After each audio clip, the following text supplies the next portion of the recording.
When a suburban HOA cop pointed a gun at my wife's face for jogging without an ID, he had no idea she'd just returned from a Delta Force mission. He saw a woman in sneakers. What he didn't see was the battlefield discipline behind her eyes. But this isn't just a story about one wannabe security guard and one bad decision. This is about what happens when unchecked power meets unshakable principle. It's about how a quiet neighborhood turned into a war zone of fake authority, clipboards, and concealed corruption, and how one woman dismantled an entire system using nothing but precision, truth, and a side of tactical patience.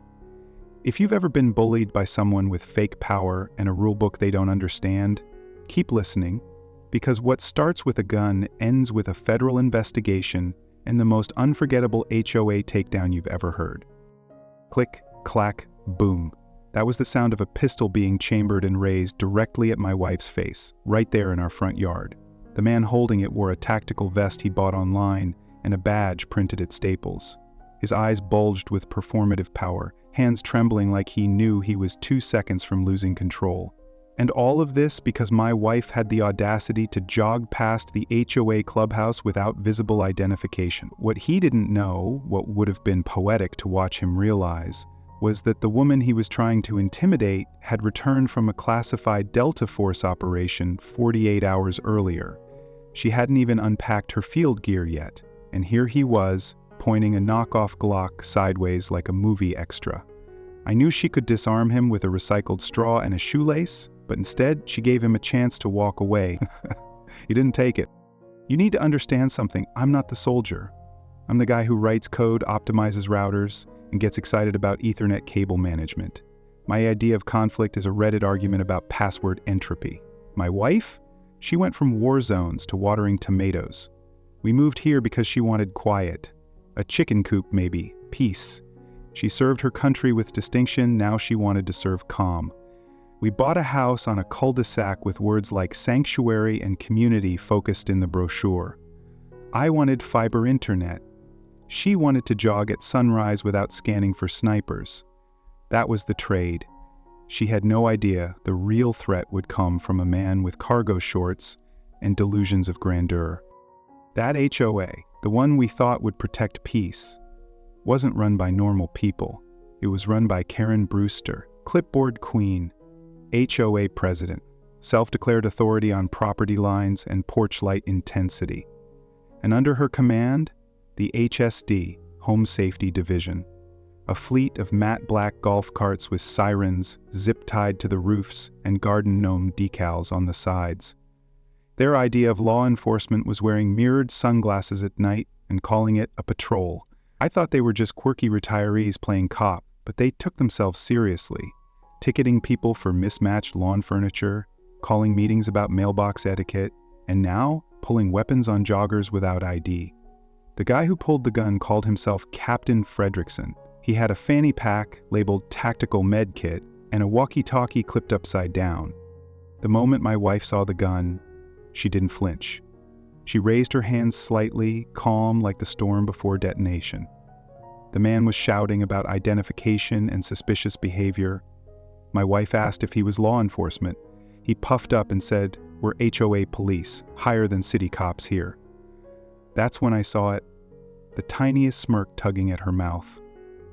1 second later, the gun was on the ground. Next second, he was face first in the driveway, one arm pinned behind him like it was born there. The hold probably had a NATO designation. She leaned in, whispered something that made his soul flicker, and waited. The real cops arrived 5 minutes later. She showed them her ID, something that didn't say HOA, but had enough clearance to make their eyebrows hit hairline. The officer nodded. "Ma'am, you're good to go. No questions, no delays." Karen showed up minutes later and looked like someone had just pooped on her PowerPoint. That, friends, was the ignition. Karen wasn't the kind of person to admit defeat. She called an emergency HOA meeting faster than you could say liability. By 7:00 p.m., the whole neighborhood had gathered at the community center. People brought lawn chairs, teenagers live-streamed it with GoPros, someone passed out popcorn. Karen stood at the podium in a vest full of HOA pins, backed by her peacekeeper with a sling and a bruised ego. She called my wife a threat to neighborhood safety. She described the encounter like it was a terrorist standoff and not a woman being threatened mid-jog. That's when I stood up and asked, "Was listening to a true crime podcast part of the threat?" Karen, stone-faced, replied, "It suggests criminal intent." People laughed, but she didn't flinch. She was playing chess with rubber pieces, and she thought she was winning. What she didn't know was my wife wasn't preparing for war. She was preparing for justice, with precision, with grace, and with backup the HOA couldn't even imagine. 3 days after the showdown, we got our first official HOA citation. It wasn't for the incident. Oh no, that would have made too much sense. It was for something new, hostile jogging. That's what the paper said. Right underneath it, excessive forward momentum perceived as intimidating. I stared at it like it was written in crayon. The next day another one showed up. Militant posture during recreational activity. Karen had decided that my wife, who quite literally teaches posture to people who jump out of planes, was now a threat to communal tranquility. Her explanation, verbatim, "She runs with too much energy." The fine, $175.00. By the end of the week, we had 4 violations, including one for non-compliant eye contact. That's not a joke. Apparently, my wife stared too confidently at a board member and caused undue stress. Karen was weaponizing paperwork like it was a Nerf war, and she was the only one with darts. What Karen didn't understand was that while she had clipboards, we had clearance and a plan. My wife didn't waste time arguing. She opened a file folder on our kitchen table, labeled it Threat Assessment, Brewster, and began building a profile. She documented everything: dates, patrol logs, audio recordings, badge numbers, even HOA expenses. "You bring fines," she said, eyes laser-focused. "We bring forensic audits." And she meant it.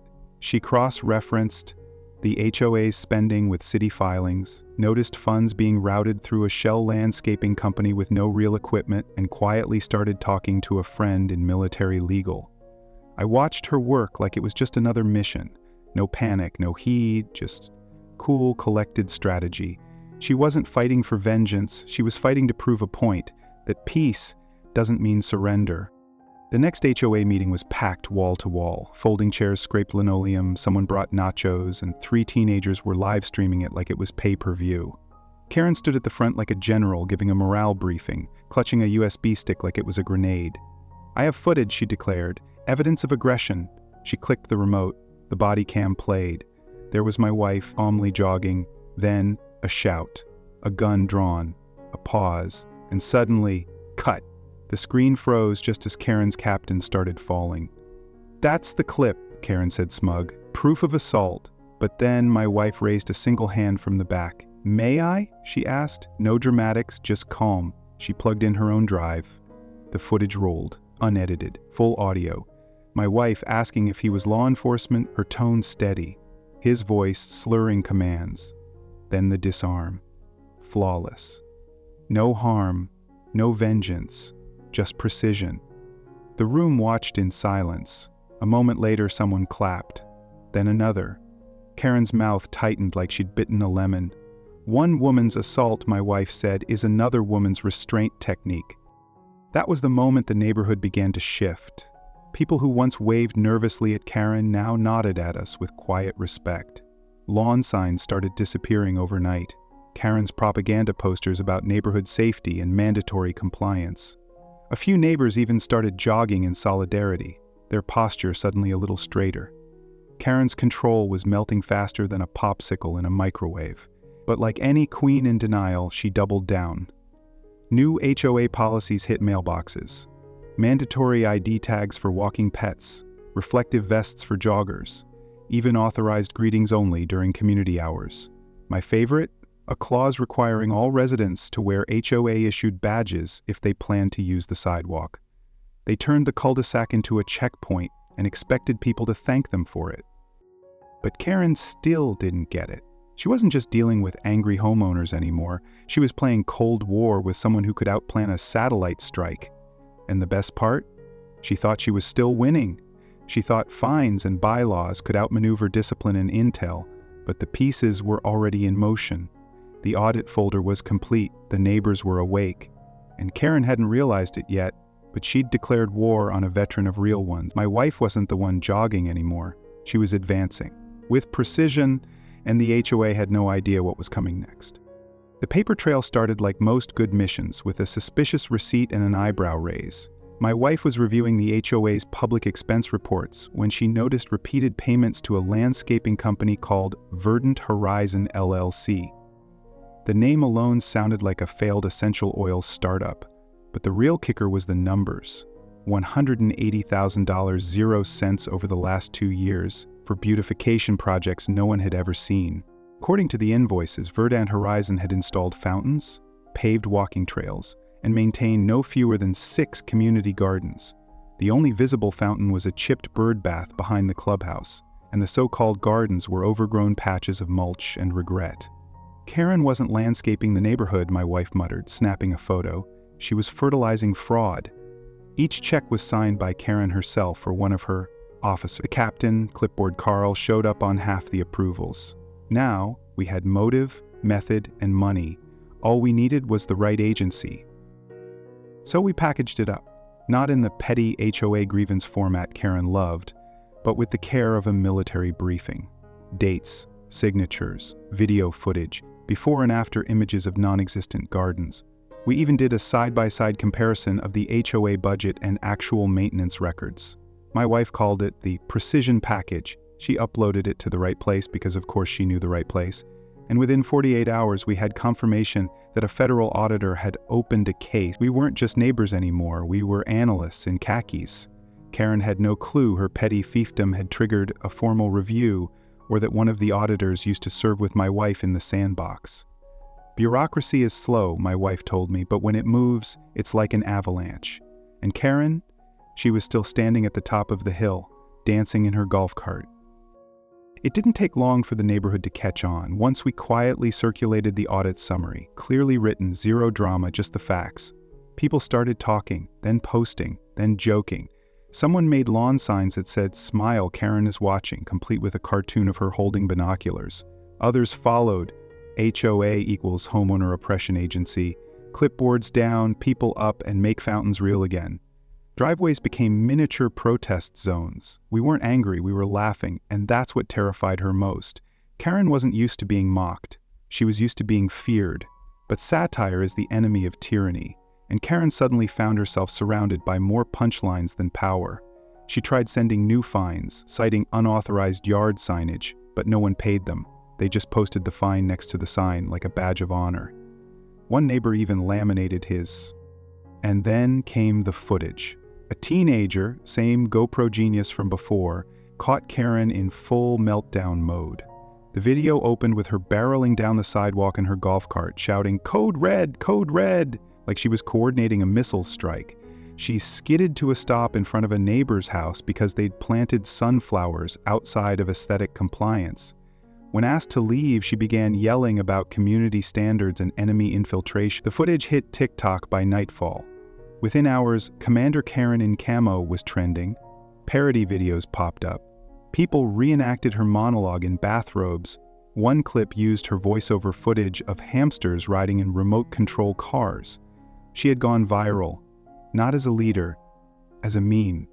The city council hearing was the final blow. Karen showed up in a blazer that looked more defensive than professional and brought a manila folder that probably held nothing but laminated rage.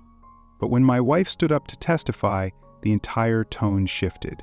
She spoke softly, clearly, citing violations, evidence, and the mental toll the neighborhood had suffered. Then came the moment. A council member asked her background. She gave the facts. Decorated, active duty, served in Kabul, handled international intelligence, trained domestic counter-threat teams. She kept the peace in Kabul, one member said, flipping through the audit. She can handle a cul-de-sac. Karen tried to object, but it was too late. The room had seen the footage, heard the facts, and now they knew who they were dealing with. The HOA's authority wasn't just cracking, it had been audited into dust. Karen wasn't losing control. She already lost it. She just hadn't read the memo yet, and as her clipboards grew heavier with fines no one would pay, and her fake gardens withered in the sunlight of public truth, my wife smiled and said exactly what I was thinking. Next phase begins now. The moment the federal investigation went public, Karen's world cracked like a garage sale wine glass under pressure. A formal oversight committee had been triggered. An actual one, not a pretend HOA version with badges made from laminated school IDs.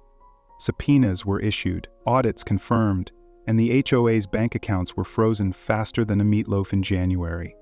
The announcement came via a city bulletin taped to every mailbox in the neighborhood. My wife and I stood outside reading it while sipping coffee. She went from president to defended overnight, I said.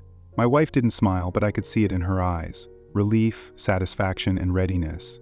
Karen, meanwhile, didn't post any updates on the community board, probably because her only legal strategy at that point involved denial, dramatic capitalization, and blaming deep state landscaping agents. Then came the lawsuit. Yes, Karen actually filed one against my wife. The motion was hand-delivered in a glittery blue binder labeled Community Justice Initiative, and inside, it was pure chaos. The filing accused my wife of operational intimidation, hostile jogging, and this is not a joke, causing irreparable harm to HOA morale. The best part? She included visual aids. Charts with no data, clip art of gavels and police sirens, a flowchart that somehow linked my wife's military background to a decline in HOA bake sale attendance.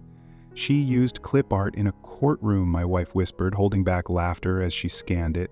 The judge wasn't amused. He dismissed it after 15 minutes, adding in the record, "Petitioner seems to be confusing community governance with Marvel-level conspiracy." Karen walked out of the courthouse like she'd just lost a role in her own soap opera. Back home, the HOA board was imploding. One by one, the remaining members resigned. Lorraine, Karen's right-hand woman and noted enthusiast of passive-aggressive flyers, gave a tearful speech blaming toxic energy and unpatriotic lawn signs. Chad, the quiet treasurer, simply muttered, "I just wanted to trim hedges," before walking out with a potted plant under his arm. The final blow came when the city announced the HOA's operating license would be temporarily suspended pending compliance reform. "She ran a dictatorship with a Dell printer," someone said at the mailbox, and just like that, the clipboards went quiet. No more fines, no more surveillance, no more HOA patrols creeping past our house like budget Ghostbusters with radar guns made from duct tape. The neighborhood, once frozen in HOA fear, erupted in unexpected joy. A spontaneous block party broke out the next weekend. Music, lawn chairs, kids on bikes. Things that used to trigger Karen's wrath were now everywhere. Someone made custom banners, "Dictator Down." Another family roasted marshmallows using a mini fire pit that had previously earned them a warning letter. My wife stood beside the grill, sipping lemonade, watching with the gaze of someone who'd seen much darker battlefields, but found this one equally satisfying. "From fear to fireworks in 10 days flat," I said. She didn't answer, just smiled and flicked a skewer of sausages, like she was lighting a fuse on a celebration decades overdue. A week later, a plain manila envelope arrived. No stamps, no sender name, just a federal seal and a barcode. Inside was an official commendation from the Department of Defense. Not flashy, not public, just a quietly worded recognition for the application of civilian integrity in defense of community peace. No medals, no applause, just a single line that said, "We see you, and we thank you." My wife stared at it for a long time, then filed it into her secure cabinet next to her deployment letters and satellite schematics. She didn't need it on the wall, but she needed it close, because justice isn't about loud victories. Sometimes it's about silent validation and the knowledge that someone, somewhere, noticed. And just when we thought the pages had closed, my wife found something tucked inside the HOA rulebook Karen had left behind in her rushed exit, a note. One line, scribbled in red ink, "This isn't over." My wife held it between her fingers, stared out the window and said, "Good." Because neither am I. Karen didn't knock, she never did. She just walked up to our porch one overcast Tuesday afternoon, clutching a leather-bound folder thicker than her ego and labeled Personal Legal Defense. She wore oversized sunglasses and a trench coat like a noir detective stuck in a suburban sitcom. We watched from the window as she gently laid the folder on our welcome mat, like she was delivering the Constitution itself, then strutted back to her rental car like nothing had happened. My wife didn't even flinch. "She wrote fan fiction and called it legal defense," she muttered, picking up the folder like it was radioactive. Inside, 12 printed pages of legal gibberish, obscure statutes, and one paragraph accusing my wife of weaponized intimidation. She even tried citing the Geneva Conventions. Against a garden jog. A week later it reached court, not because Karen had a valid claim, but because she filed it in a way that forced a procedural hearing. We sat quietly while she spoke, waving around her binder and clicking through a PowerPoint made in Comic Sans with clip art of gavels and eagles. "This is a coordinated takedown of community leadership," she insisted.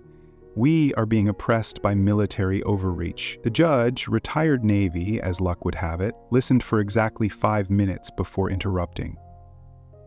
"Ms. Brewster, did you ever have legal authority to fine, detain, or otherwise police your neighbors?" Karen hesitated, blinked, then mumbled something about community trust and emergency bylaws. The judge leaned forward. "That's a no, then?" Silence. "Motion dismissed. Miss Brewster, you are hereby barred from participating in or leading any homeowners association for a minimum of 10 years. Next case." Karen stood frozen, her folder slowly sliding off the lectern as if her authority was slipping with it, which frankly it was. The neighborhood changed overnight. Where once there had been silence and suspicion, there were now decorations and laughter. Someone planted flowers in the clubhouse planter box, formerly dubbed unauthorized horticulture by Karen. Lawn signs popped up in every yard. My favorite read, "Zero fines since 2024. Another featured a cartoon of my wife disarming a clip art security guard. It said simply, "Neighborhood hero." We didn't plan the block party, the neighbors did. Long tables appeared, grills fired up, kids rode scooters without fear of being fined for sidewalk scuffing, and in the center of it all, someone unveiled a handmade wooden plaque in recognition of one jogger who refused to run from bullies. My wife, as always, said nothing, just smiled and helped slice the cake. Then, one morning, a plain government envelope arrived, no frills, no fanfare, just a small seal in the corner and a weight that said, "This matters." Inside was a letter from the Department of Defense. Official commendation, quiet praise.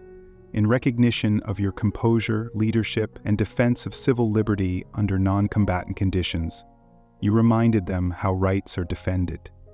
My wife stood with the letter in hand for a long time, didn't frame it, didn't post about it, just folded it once and placed it in her secure cabinet, beside her deployment briefings and field citations. Some medals are worn on the chest, others live in silence, where the real battles always are. That night we sat on the porch as cicadas buzzed and the wind carried the scent of summer.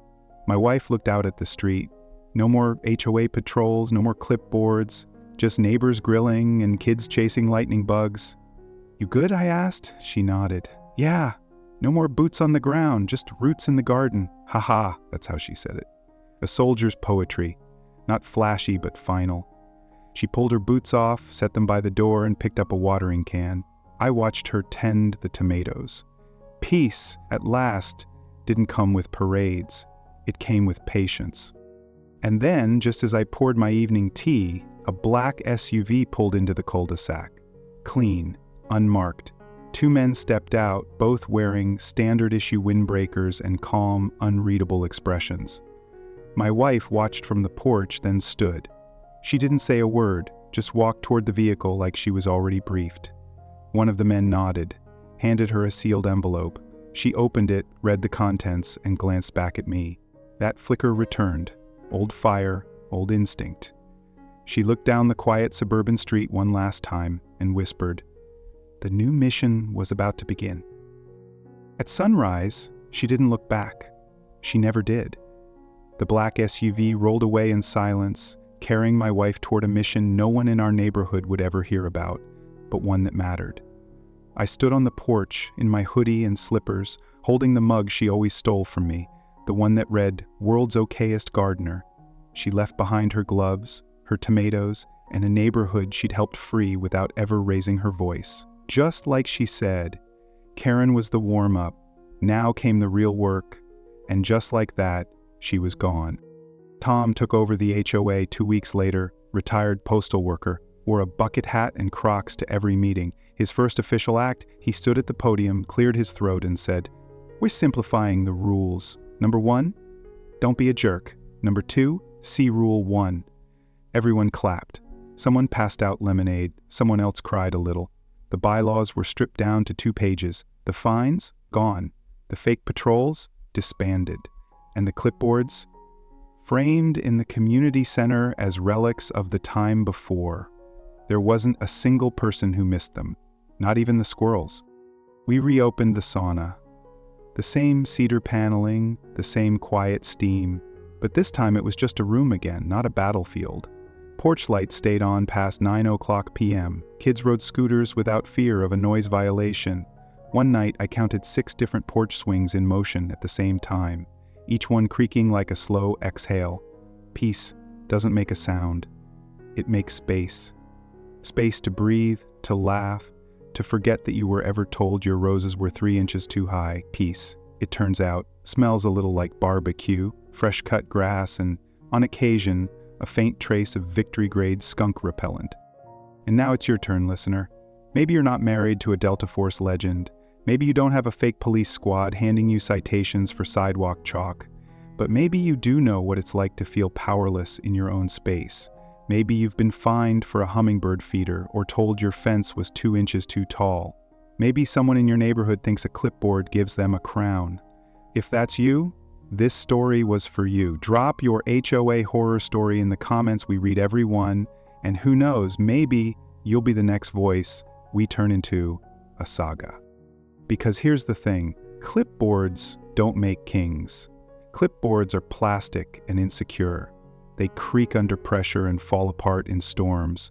But courage makes citizens. It makes neighbors. It makes change. It reminds us that you don't need a badge or a bylaw to stand your ground. You just need to know what's right and be willing to defend it. With paperwork, with patience, with facts, and yes, sometimes with a little bit of skunk-scented flair. So if this story made you laugh, made you cheer, or made you think twice about letting anyone else define your peace, here's your mission.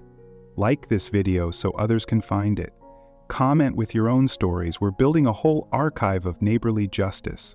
And subscribe to the channel for more tales where the underdog wins and the clipboard gets cracked.